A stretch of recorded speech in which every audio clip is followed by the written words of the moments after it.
उत्तर प्रदेश में विधानसभा चुनाव के 4 चरण पूरे हो गए हैं। अभी तक हुए चारों चरणों ने बीजेपी और सपा दोनों को ही सदमे में डाल दिया है। इस बार के चुनाव में बड़े बड़े राजनीतिक विश्लेषक भी वोटर का मूड नहीं जान पा रहे हैं। यही वजह है कि किसी भी पार्टी को ये समझ नहीं आ रहा कि जनता किस तरफ जा रही है। यही वजह है कि सपा और बीजेपी दोनों ही पार्टियों की बेचैनी बढ़ गई है और दोनों ही दलों ने अपनी कमर और ज्यादा कस ली है।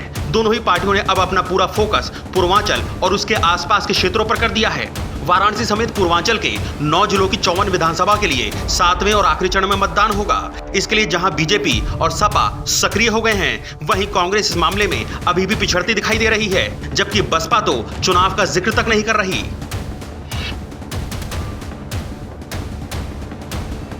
चुनाव का डर पार्टियों में किस कदर है, इसका अंदाजा इसी से लगाया जा सकता है कि बीजेपी और सपा के शीर्ष नेता अब काशी में डेरा डालेंगे। प्रधानमंत्री नरेंद्र मोदी की आवाजाही वाराणसी में 27 फरवरी से शुरू हो जाएगी। इसके साथ ही पिछली बार के विधानसभा चुनाव की तरह इस बार भी प्रधानमंत्री अपने संसदीय क्षेत्र वाराणसी में मतदान से पहले 2 से 3 दिन ठहरेंगे और यहीं से आसपास के जिलों में चुनावी दौरा भी करेंगे।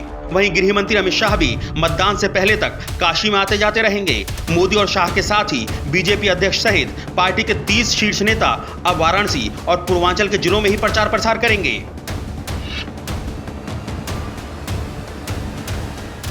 बीजेपी के नेता अगर पूर्वांचल में सक्रिय हो गए हैं तो सपा भी पीछे नहीं है। सपा अध्यक्ष अखिलेश यादव और पश्चिम बंगाल के मुख्यमंत्री ममता बनर्जी 3 मार्च को एड़े से बीजेपी सहित बाकी विपक्षी दलों के खिलाफ हुंकार भरेंगे। अखिलेश पूर्वांचल में चुनाव प्रचार और जनसंपर्क अभियान को धार देने के लिए आजमगढ़ को अपना केंद्र बनाएंगे और वो भी अलग अलग जिलों में अपने प्रत्याशियों के पक्ष में माहौल बनाएंगे। इसके साथ ही अखिलेश के गठबंधन के सहयोगी सुभाषपा अध्यक्ष ओम प्रकाश राजभर और अपना दल कमेरावादी के अध्यक्ष कृष्णा पटेल भी उनके प्रत्याशियों के प्रचार के लिए काशी को केंद्र बनाकर अलग अलग जिलों का चुनावी दौरा करेंगे।